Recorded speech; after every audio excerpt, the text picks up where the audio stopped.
Hey guys, I'm Andrei, a certified translator and a real estate concierge, and I'm in a client's new apartment. That's the best way to sit down and talk about real estate a little bit. It's mid-January 2025, give or take. Congratulations on the Russian-Belarusian Visa Act. If you haven't watched the previous video, have a look. Now, the bearers of Russian visa can come here without visa and the other way around. So it plays well many different ways. And very soon we'll be rolling out a video with official clarifications that my company has asked from the border control of both countries. Let's see how it's going to work. But before that, let's see how the real estate is working out.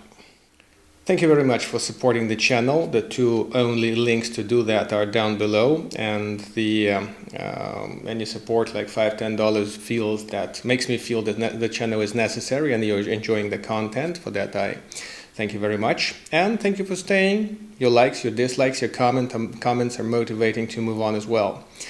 A very specific example: this place, 42 square meters. $75,000 plus some extras thrown in to make it nice and cozy.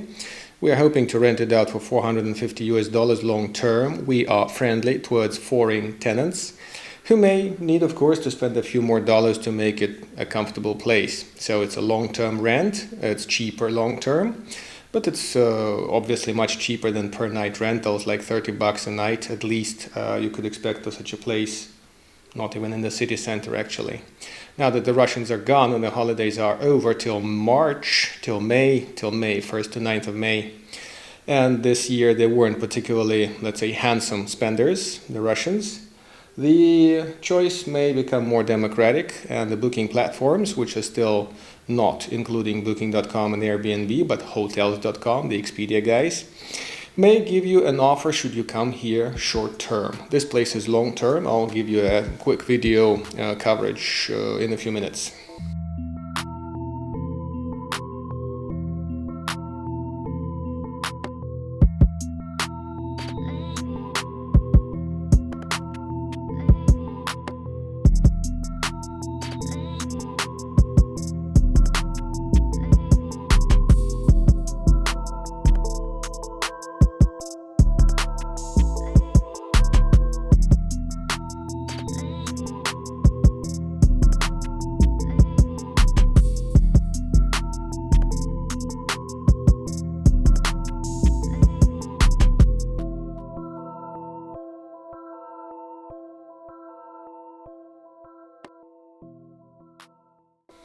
As you know from my previous videos, as a person kind of operating in the field, but again, I'm not an official real estate realtor. That's a certified lawyer who digs into the place's background. I have a training of a real estate agent, but I'm not an official agent. Official agent is simply employed by an agency with the same skills and everything. They just have a badge of employment and contract and officially paid money. Official agents, by the way, are going to be eliminated as a class. The existing ones will be kindly asked to pass an exam. Thank God I have taken my exams as a translator, so I don't have to do that. And become realtors, like significantly upgrade their skills and expertise. And then they'll be combining the field work with the clients, which sucks for somebody who's expert in papers, and doing the paperwork, which also sucks because the field work takes a lot of effort, a lot of time, and the population of the real estate sellers or selling assistants, buying assistants will be much, much shorter, which may not help the market very well.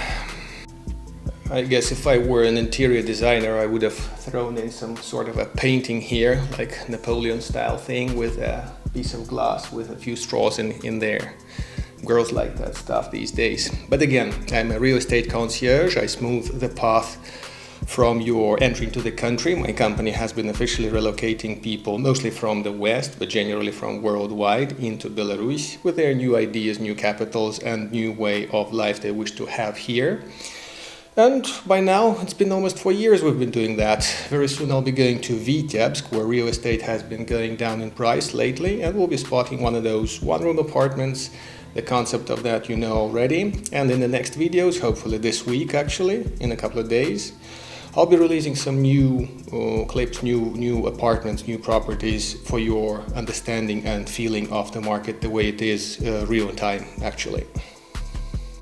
Just before we get to the market statistics, I would like to add that role of a real estate concierge with the function of an advanced translator takes you far beyond simply understanding what the guys across the table say.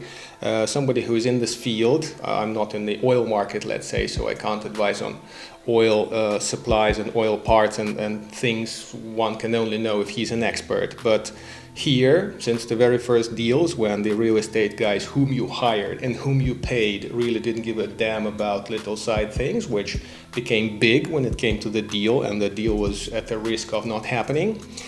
My expertise is to smooth it up and make sure that these things have been, let's say, discussed, taken into account, and the plan was built with them in mind. So if you need a consultancy, and everything in our project starts with a consultancy, which is a moderate amount of money, please let me know, contact me directly. The contacts are somewhere here and underneath the video with the donation links. And we can have an online meeting to discuss your relocation plan and everything. As for this specific property, we really didn't have too much to work on. A few things were not fixed, and they were fixed like little things. A bit of electricity, a couple of electric jobs. We have a very good recommended electrician. And nothing on plumbing, God bless, by far. And it's ready to rock, actually. The potential tenant will be getting the pictures tonight, and we'll get some feedback about what they think about this place. It's a walk away from Vostok metro station, more known as the place by the Dana Mall. The last year's statistics is kind of intriguing because all the experts, and I'm not an expert, I'm not a professional of the real estate market, were saying that the month of December is going to be a peak of the sales. But a sanction move against one of the Russian banks upped the dollar rate, and as you know, of course, from my videos and just your background knowledge, I hope, the deals here are mostly dollar-oriented. They all occur in rubles officially, and there are official ways to get it done so that both parties are insured against the rate fluctuations and are happy with what's in their pocket on the deal day. So the surge of the dollar from 3.3 rubles against it to 3.5 plus in early December, it rolled back to 3, almost 0.5 by now, by the way. Scared away a lot of buyers, and while the buyers actually didn't have much choice last year, right now they have to have time to choose between what's left on the market, and the sellers will have to be a little bit more accommodating and talk to people and hear them, because on top of their normal ignorance of the market reality, sellers here have really ugly communication issues. So general statistics for December 2024 was roughly 1,500 deals, not even that much, and the records have seen 2,000 deals in a month throughout the year. So people who were supposed to be cheerfully spending their well-earned, hard-earned dollars took a break, and the market kind of slowed down a little bit. Now there is a deal of uncertainty, of course, about Trump's inauguration, about some Greenland affairs, you know, what kind of events can affect the local market over here, and of course other side factors that may or may not be crucial to the US dollar rate, which is one of the key factors here, and general economic stability, which is perhaps the second most decisive factor of the buyers who are buying and the sellers, which way they're going. So January being dead season, I think we have very good potential with my current client from an exotic unnamed country to get a basic property that will be cheerfully rent out, getting him passive income while he is renting somewhere else in Belarus and is enjoying his new, untroubled and uncrowded way of life, hopefully. 2025 is bringing us new realities like the base unit, the general unit used to establish different fines, penalties, charges and fees by the state, has increased to 42 rubles. It's a very important figure for the year. We'll be discussing it later when we get through the stages of buying a property. And another thing is that taxes went up per room. This is a 2-room flat, so we'll be paying tax per each room we're renting out. and it's going to be 50 rubles in Minsk per room. So that's the price that you should figure you should expect in the price, depending on if you're a landlord or a tenant and how you feel about it. So with the average per square meter in Minsk being $1,600, this is the largest market. Vitebsk sees, for instance, some 200 deals a month on average, while Minsk saw up to 2,000 a month throughout the year, which was properties, real estate market's record selling year since 10 years back or something. If the geopolitical issues do not go extremely bad next door, and they seem to be resolving by and by, depending on Trump's inauguration again, depending on economic achievements over here, depending on the people's welfare, which is bound to be declining slowly if the war is over. Many industries here will stop employing people on the scale they are employing them. Of course, they may switch to do other things and other activities, but generally there may be a decline in income. Again, it's all guesswork. And the US dollar rate may actually go up, depending on how the US handles its own domestic dollar rate problems and other issues that they seem to have mounting up out there.